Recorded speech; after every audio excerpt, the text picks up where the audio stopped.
Buenos días, amigos de Radio Capital 710 AM. Bienvenidos una vez más a su programa Un Minuto con las Artes, la Academia en tu Radio.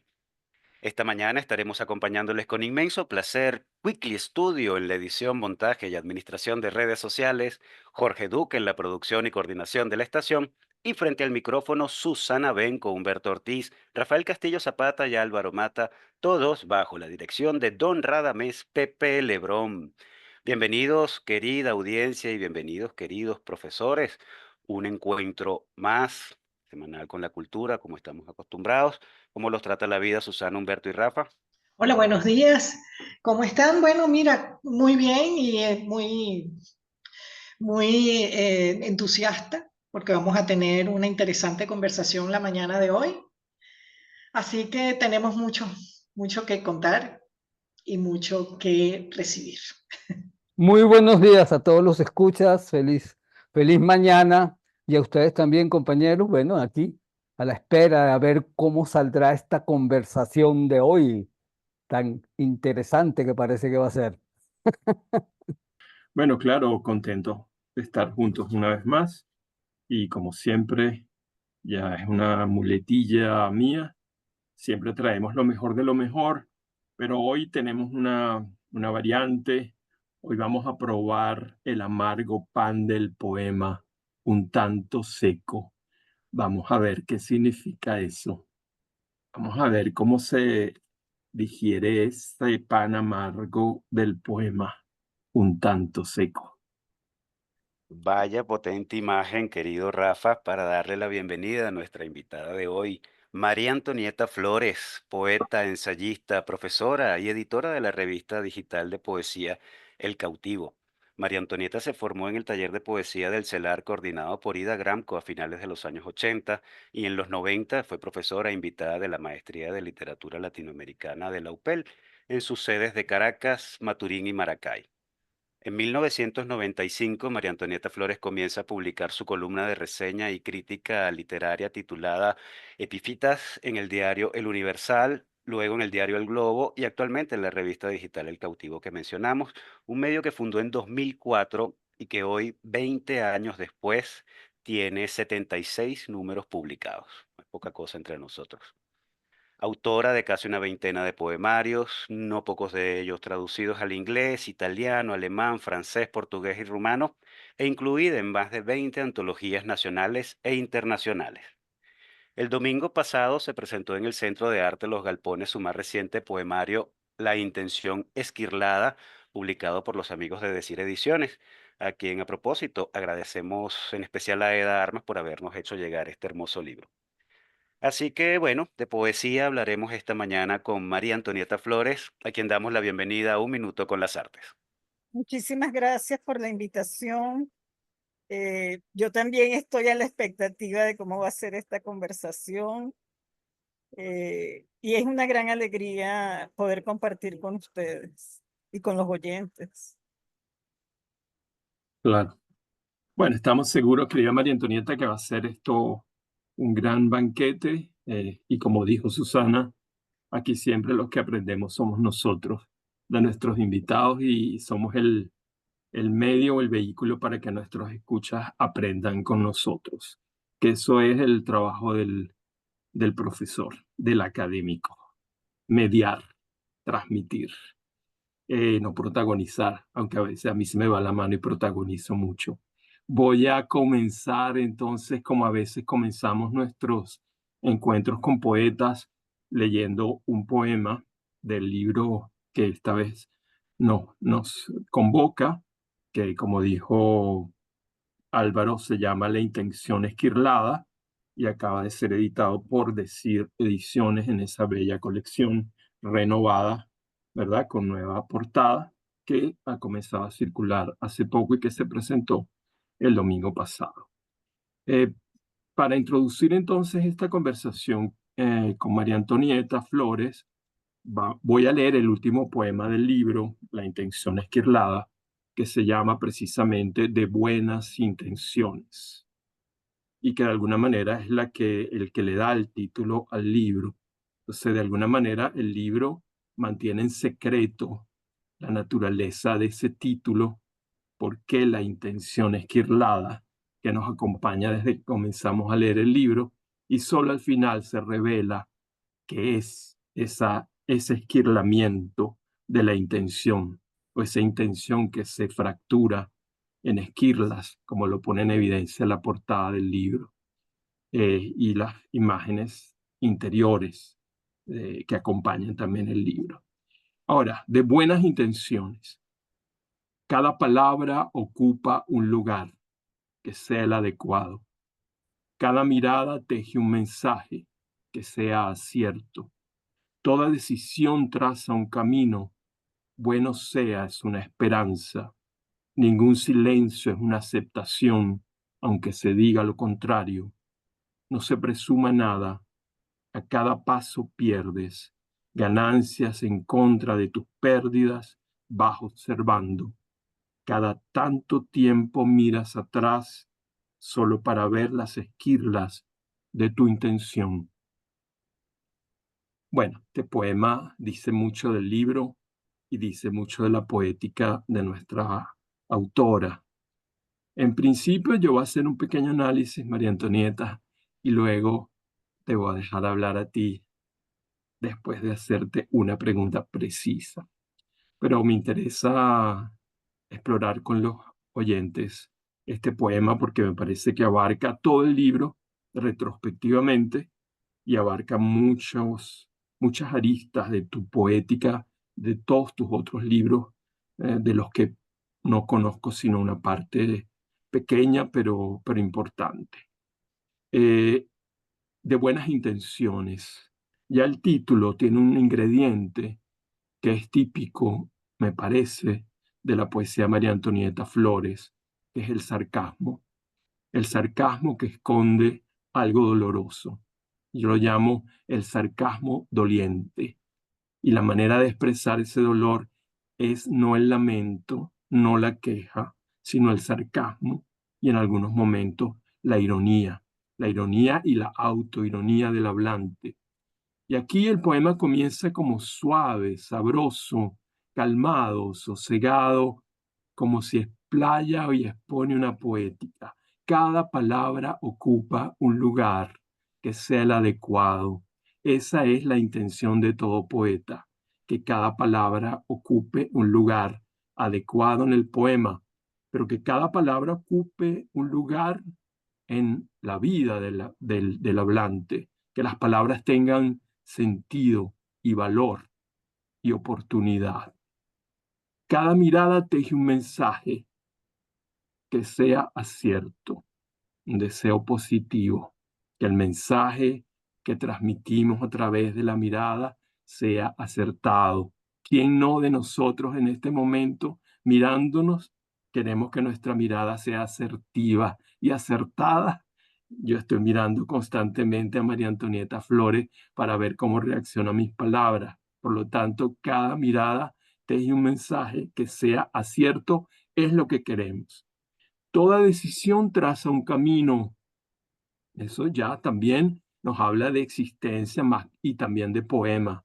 Toda decisión que tomamos en un objeto de arte abre un camino o lo cierra, no sabemos, pero la esperanza siempre es que sea bueno. Bueno sea es una esperanza. Ningún silencio es una aceptación. Callarse, omitir, no es aceptación, aunque se diga lo contrario. Pero aquí el poema se quiebra. Todas estas cosas claras, todas esas cosas con las que podemos, digamos, coincidir, dice, no se presuma nada. Es decir, que pone en duda todo lo dicho anteriormente. No hay nada que presumir, ¿verdad? Y una parte del libro tiene que ver con la presunción del amor, el amor como presunción. El libro pone en entredicho la experiencia misma del amor, como se verá en la parte, cuando lo lean, el amor como presunción, que tiene un poema extraordinario, Pequeña A o Canción para Lacan, que invito a leer. Pero el poema que estamos leyendo se quiebra aquí. No se presuma nada. Todo lo que hemos dicho se pone en duda. A cada paso pierdes. Ganancias en contra de tus pérdidas vas observando. Contraste durísimo. Ganancias en contra de tus pérdidas vas observando. Y este sentimiento atraviesa toda la poesía de nuestra querida María Antonieta Flores. Para terminar con este terceto contundente. Cada tanto tiempo miras atrás solo para ver las esquirlas de tu intención. El barco de tu intención se estrella y se fractura, ¿verdad? Y todo lo que quisiste, que creíste y presumiste, se ha puesto en duda por la existencia o por el poema mismo, ¿verdad? Y eso, bueno, fue una parte de esa, ¿cómo le diríamos? Esa honestidad radical de la mirada y de la voz de los poemas de María Antonieta Flores. Bueno, ese es el personaje que tenemos con nosotros, ese que vuelve la mirada hacia atrás, y el libro en buena medida es una retrospección de la propia experiencia, un repaso, ¿verdad? El poeta hace, cuenta y recuenta su propia existencia, poética y existencial, vivencial, anímica y por supuesto erótica. Yo diría que si un calificativo puede distinguir a simple vista o a simple oído la poesía de María Antonieta Flores, es el erotismo con todas sus complejidades simbólicas y anímicas.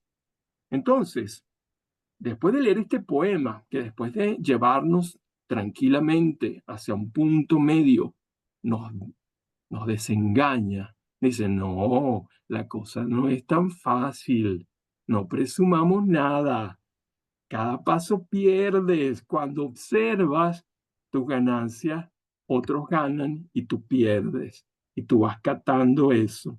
Y cada tiempo miras atrás, cada cierto tiempo, solo para ver las esquirlas de tu intención. Eso es durísimo. Ahora, en una declaración que tú haces a propósito de tu encuentro con Juan Liscano, tú rescatas de ese encuentro, lo que rescatas como un valor es la aspereza. Y dices que Juan fue un poco áspero en esa conversación telefónica, pero esa aspereza que aprecio tanto en las personas cuando son genuinas y ciertas, una aspereza producto de la dignidad y la claridad en su posición existencial. Yo creo que allá hay una identidad, una correspondencia entre Liscano y tú, una coincidencia anímica, y quisiera que nos hablaras un poco de esa aspereza, si tú crees que tu poesía podría ser una manifestación de esa aspereza que es producto de lo más genuino del hablante, del poeta en tu caso, y que remite a la dignidad y a la claridad en su posición existencial. Porque yo creo que en tu poesía hay mucho coraje, mucha valentía en la exposición de los temas y los problemas que te atañen, que te abruman como mujer, como ciudadana y como artista. Entonces, un poco hablar, no es fácil la pregunta, pero la aspereza como un punto para apoyarnos.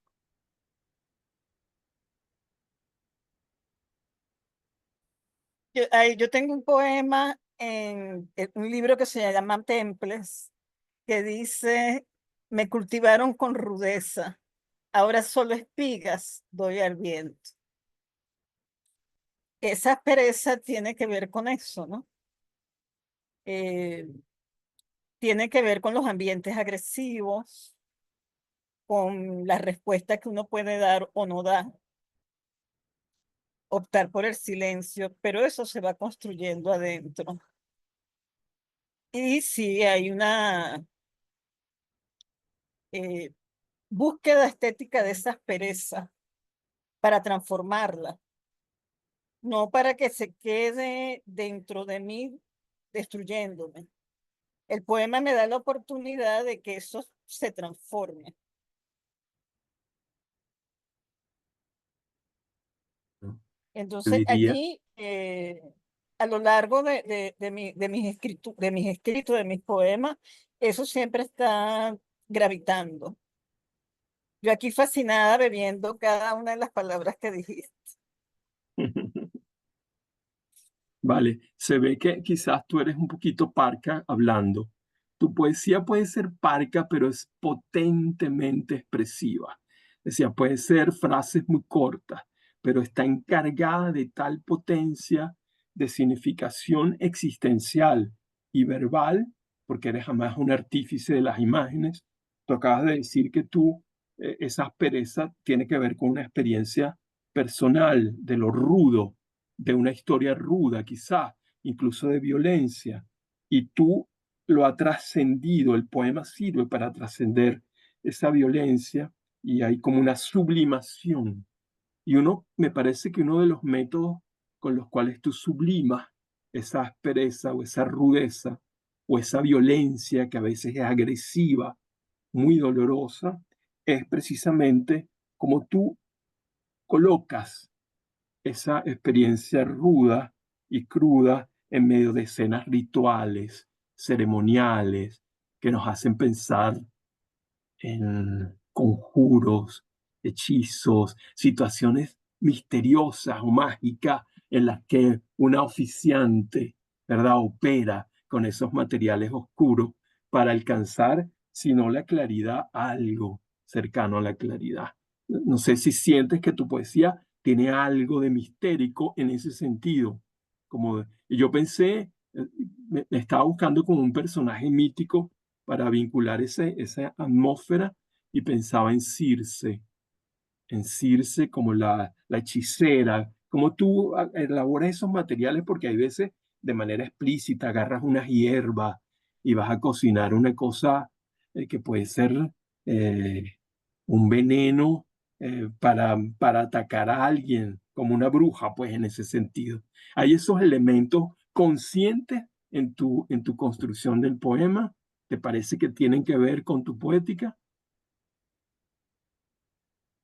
Sí, esa imagen de Circe no es casual que te haya llegado, porque Circe por mucho tiempo me encantó como imagen, con todo el significado que hay allí, ¿no? Y se me cruzaba un poco con el cuento de Julio Cortázar, que es una maravilla. Y hay Cuéntanos, un María Antonieta, ¿qué cuento es ese de Cortázar? Yo no lo recuerdo. ¿Qué cuento de Cortázar? que se llama Circe Ok, y hay todo un asunto de romance y ella le ofrece chocolates y los bombones tienen un insecto que todos detestamos, que es la cucaracha.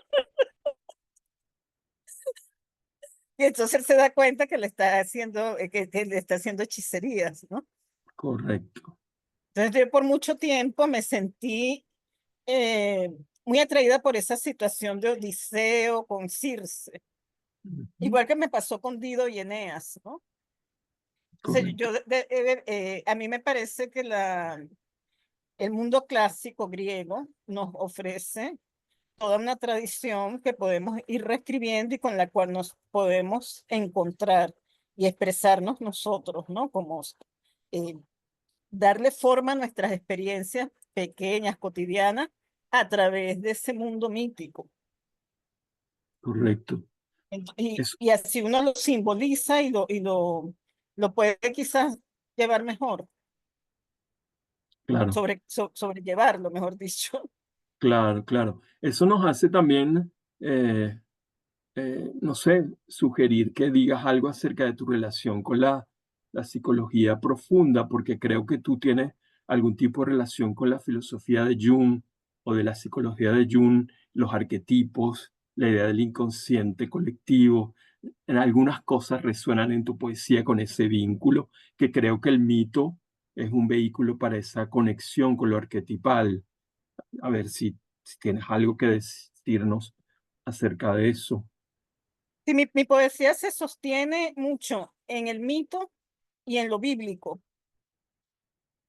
pero no es algo que yo, con el tiempo yo he tratado que eso no sea tan evidente. En libros anteriores es más evidente, por ejemplo, Los trabajos interminables es todo ese mundo de los titanes castigados, ¿no? Pero no, el trabajo que yo he hecho también es que ese mito siga allí presente, pero que no sea evidente. Pero esos son dos pilares en mi escritura. Bueno, lo que sostiene la cultura occidental, ¿no? También. Claro, claro. Bueno, ahorita vamos a cortar, querida María Antonieta, no sé si para escuchar música, amapola. Sí, señor, vamos a hacer nuestra acostumbrada pausa musical de la mañana de hoy. Vamos a escuchar Amapola con Miguel Fleta, compromisos comerciales de la emisora y regresamos con nuestra conversación con María Antonieta Flores.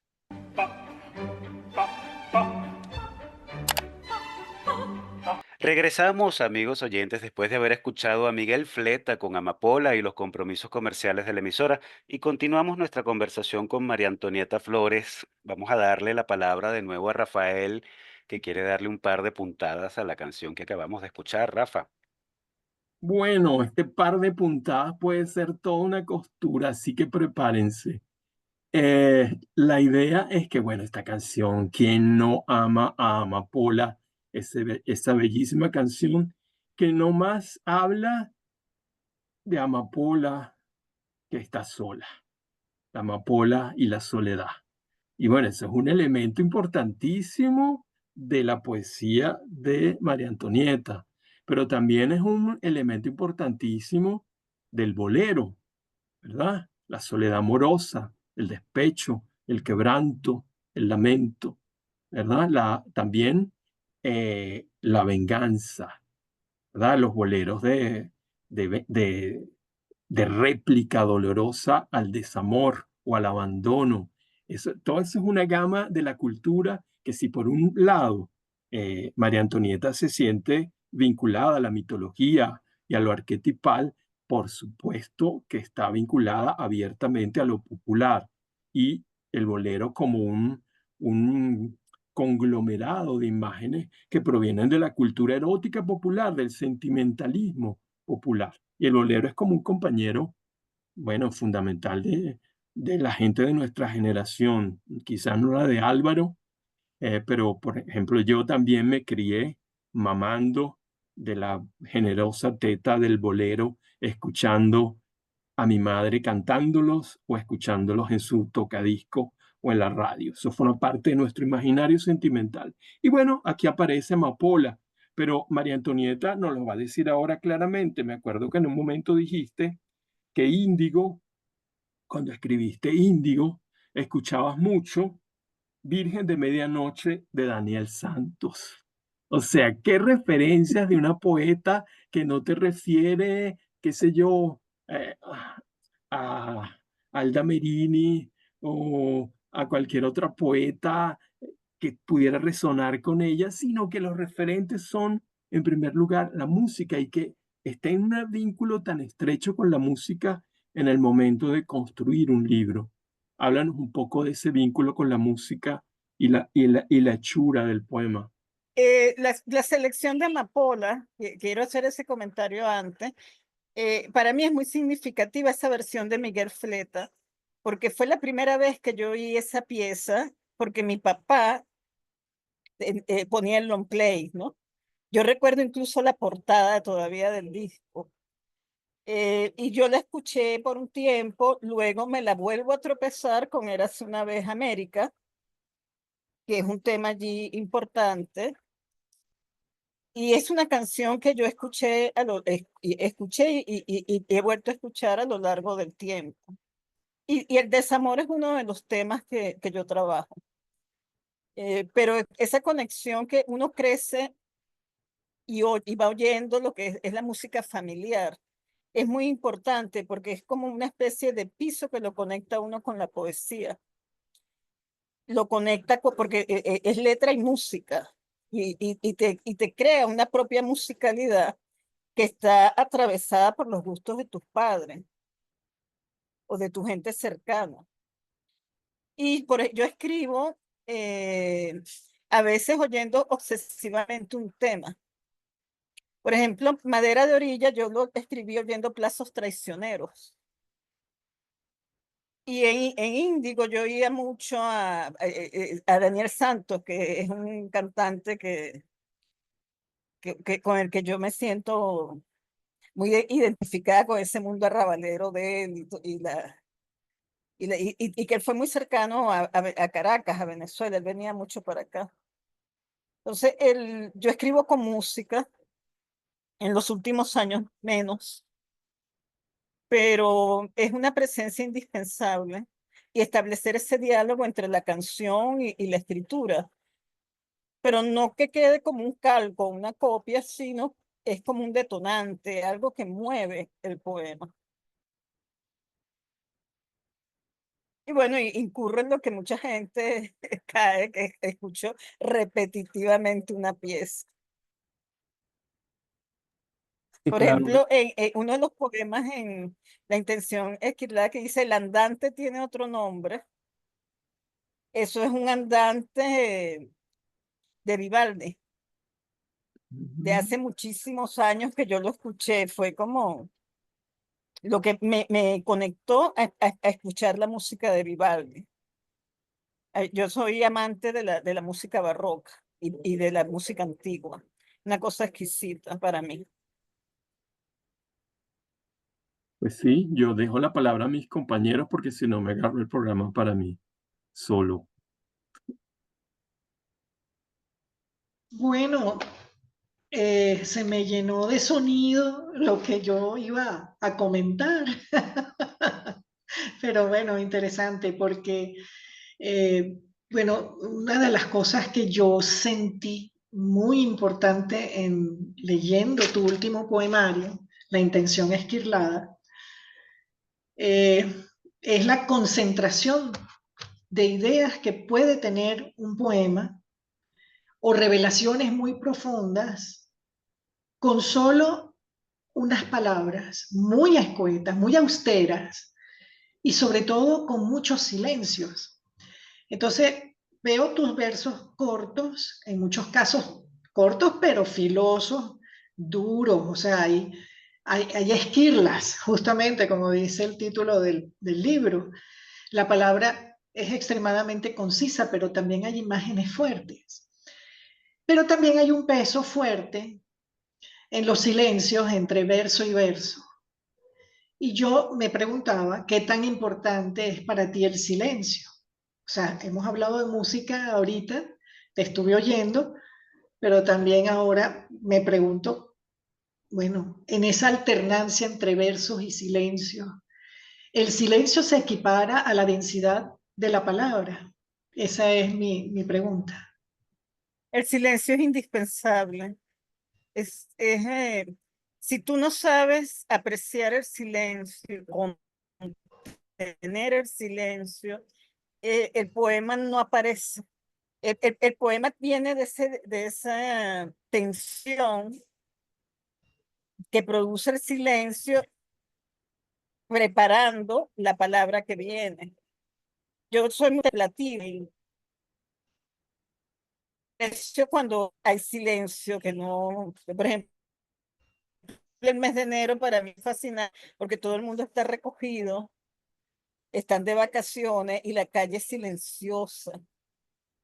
Yo aprecio ese silencio físico y cultivo el silencio interior también.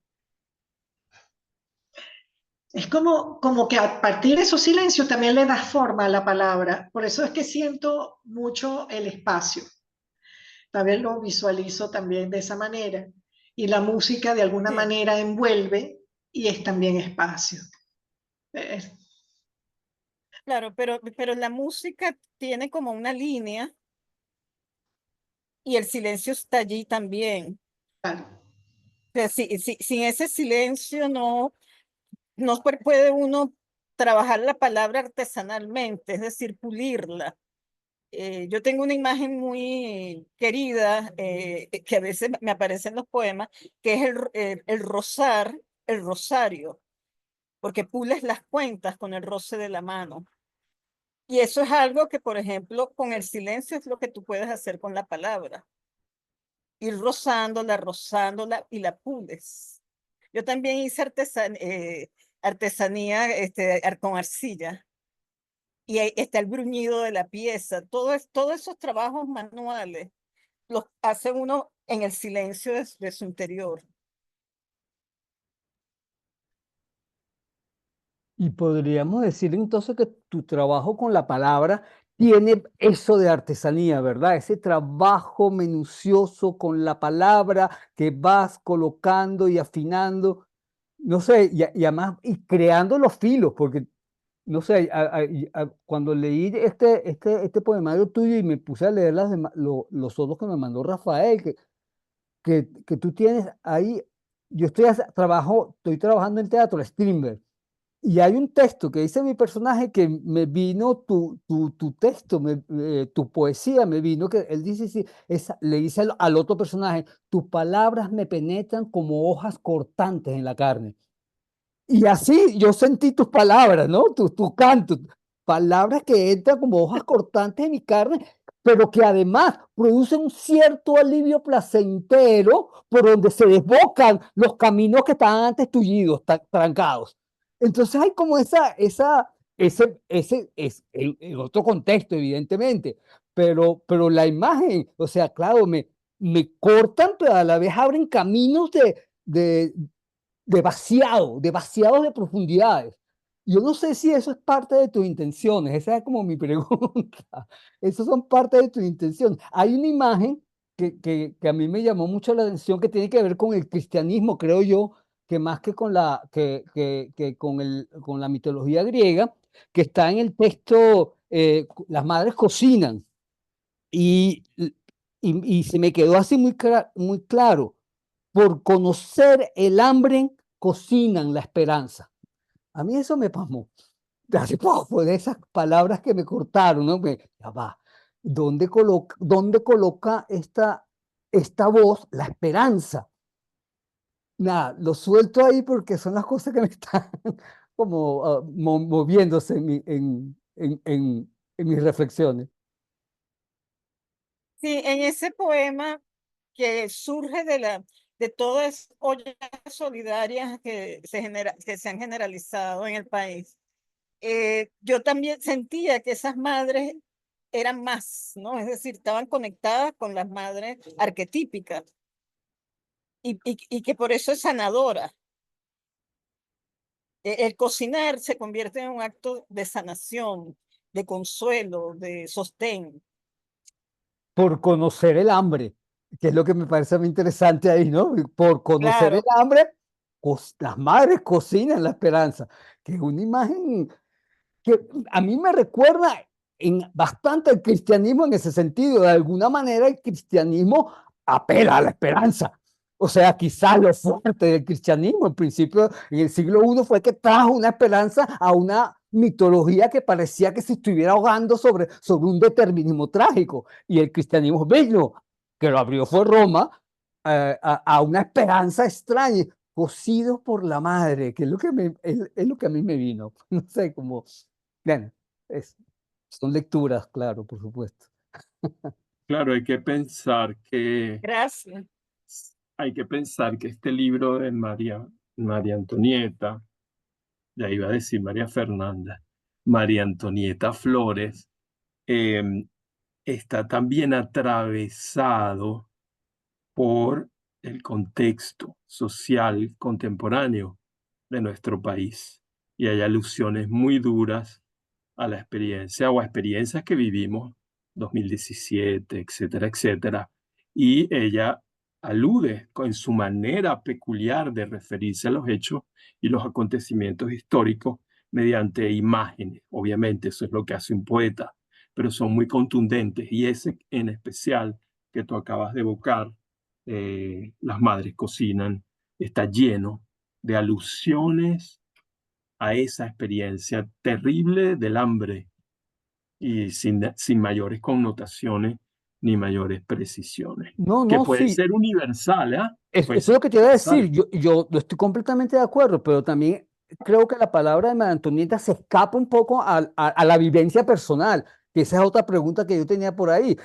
¿Hasta dónde está tu vivencia personal y dónde aparece como otra cosa que es lo que uno lee ahí? Son vivencias personales que se van como abriendo y floreciendo hacia extraños sitios, hasta hacia emociones misteriosas que le pegan a uno, que le tocan a uno. Y es otra, como otra reflexión que se me abrió contigo y empecé a buscar en tus libros anteriores, justamente para ver, perfilar cómo vas armando ese camino que te llevó a este último libro, a Intenciones Esquiladas, ¿no? Como que si habría, claro, y me topecé evidentemente con lo que tú dices sobre Ida Granco, que es lo que me llama, me dijo, bueno, pues aquí hay algo interesantísimo que tú le dices al final le dedicas los 10 años a Ida Granco, dices, toda vivencia poética toca el límite de lo incomunicable por ser única en la sangre de quien la experimenta para sobrepasar toda palabra.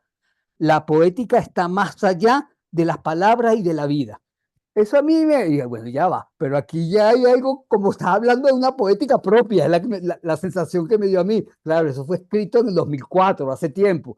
No sé si eso sigue vigente en ti y sigue estando moviéndose, no sé. Sí, bueno, es que ese es un camino desde el 85. Eh, yo escribí varios poemarios que no publiqué. En el 85 tengo una mención en La desaparecida casa del escritor con un libro que se llamaba Registro en el asfalto. El libro se quedó inédito y luego, después que yo hago el taller con Ida Granco, sale parte de los poemas que yo había trabajado en ese taller, que es El Señor de la Muralla.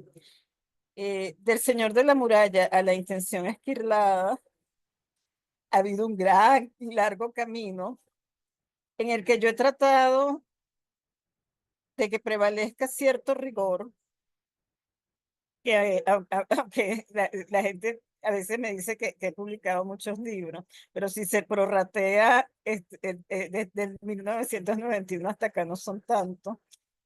Y eh, he tratado de mantener cierto rigor y he tratado de renovar mi propio lenguaje. Esa renovación la logro en el silencio y en el apartamiento. Y, y eso creo que es algo que viene con la edad también, que me he ido deslastrando y depurando de cierto lenguaje. Voy buscando más la precisión, la exactitud. Sí, no, es como que si uno, esas esquirlas se van cayendo por ahí y se van quedando. Entonces tiene que ver con todo un trayecto que agradezco haberlo podido hacer y espero continuar haciéndolo. Ojalá, seguramente que sí. Las esquirlas que va dejando uno por ahí.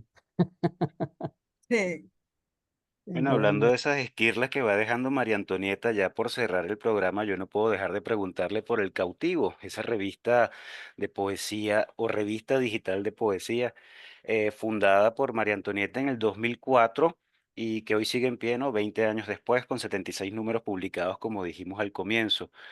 Directora y editora, María Antonieta la acompaña en un consejo editorial de lujo, entre quienes se cuentan nuestro amigo Miguel Gómez o Yosulanda, la profe Moraima Guanipa, Otoniel Martínez y Douglas Gómez Barrueta.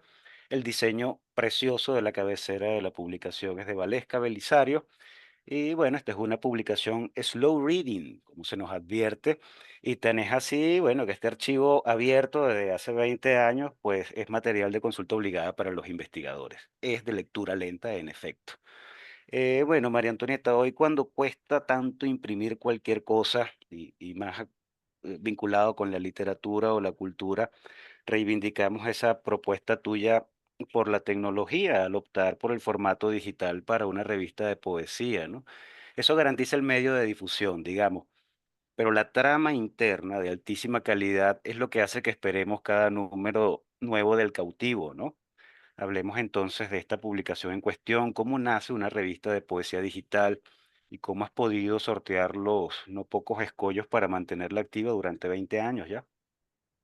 Yo siempre he creído que lo que tú recibes lo das. Entonces yo creo en la difusión.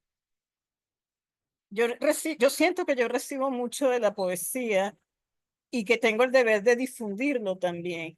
El cautivo nace porque en esa época yo fui a varios eventos internacionales, conocí a poetas que me parecieron muy importantes e interesantes, y cómo hacía yo llegar eso a la gente en una época que no había redes sociales.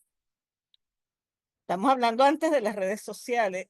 Y bueno, yo fui profesora en el Instituto Universitario de Tecnología y los alumnos de informática me ayudaron a armar la revista, me diseñaron las páginas. Y ahí empecé yo con el mundo de los códigos, que es algo espantoso, pero yo misma monto la revista. Esa parte es espantosa, pero yo misma la monto. Al principio le pagaba el hospedaje eh, hasta que la empresa dejó de prestar servicio. Entonces yo hablé con Jorge Gómez Jiménez para volver a poner activa la revista, que por eso tiene una segunda etapa. Eso fue en el 2016 y comencé con esta otra dinámica porque ya en el 2016 las redes sociales ya estaban marcando otra pauta, ¿no? Pero yo he querido sostenerlo. Yo pude haberlo abandonado cuando el servidor dejó de prestar servicios allá en el 2015, pero yo sentía como que me estaba abandonando a mí misma. Entonces, insisto, insisto con el cautivo. Ha llegado a 20 años, cosa que me sorprende a mí también. Pero una de las cosas que necesitamos para escribir y para leer es la perseverancia. La perseverancia es la que nos permite trazar el camino. Y yo trato de serle fiel. La revista no es regular, tiene un ritmo irregular que va como marcado por mi misma circunstancia. Sin embargo, allí está y me fascina la parte de la edición porque se van uniendo los poemas, los autores, eh, como de una manera que va por encima de mi propia voluntad, ¿no? Esa parte mágica que tiene la poesía y que es la sincronía, ¿no? De la que habló Jung. Y bueno, yo estoy muy contenta de que haya salido este número. Hubo unas cuantas dificultades y se tardó mucho, pero él está allí. Y es una manera también de decir que aquí estamos todos y que aquí permanecemos. Hasta 120, como dicen los hebreos. Pues qué gusto haberte tenido, María Antonieta, esta mañana con nosotros. Bueno, hemos llegado al final de nuestro programa. Agradecerte por esta compañía y conversa tan sabrosa. No, yo estoy muy agradecida y bueno, feliz. He quedado feliz de escucharlo, de escuchar sus comentarios, sus preguntas.